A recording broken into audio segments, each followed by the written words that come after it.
Assalamu alaykum, hurmatli Qo'shko'pir avtolider obunaçıları. Sizlere Ege'den 2012 yılda ishlab chiqarilgan Spark'ni reklama qilib beramiz. Narxini birdan aytib o'taman. Narxi 48 milyon so'm. 52 milyon so'm bo'lsa beraman deb keldi. Hozir chunki baholar qaytib batırgani uchun egasini 48 milyon so'mga rozi qilib qo'ydik. Kime qiziq bo'ladigan bo'lsa, mashinamiz Qo'shko'pir avtoliderda sotuvda turadi. Mashin o'ta akkuratli holatda, birinchi pozitsiya emas. Lekin mashin propanda. Shuni e'tiborga olinglar.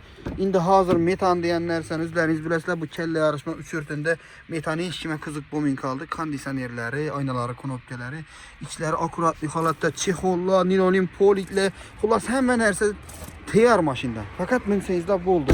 4 bo'sh balon emas ekan, radnoy balon qo'yilgan ekan. 4 balon ham toza holatda ekan. Avtokreditga berilmedi, fakat naqd satıladi. Azmaz yetmovchilik olsa 10-15 gün durup beriladi. Narxini birdan aytdim, 48 milyon so'm. Yana ham savdolashaman, egasi bilan gaplashtir desangizlar, biza hech qanday muammo yeri yo'q. Prямо ega bilan savdolashmasanizlar bo'ladi. Desangizlar, egasini telefon qilib beramiz. Mashinamiz Qo'shko'pir avtoliderda sotuvda turadi. Xudo xolasa 24 soat ishda odam bo'ladi. Bemalol kelib savdo qilaverasizlar. Hammalaringizga rahmat. Telefon nomerlarini ekranda qoldiramiz. Bemalol shu nomerlar bilan bog'lansangiz bo'ladi.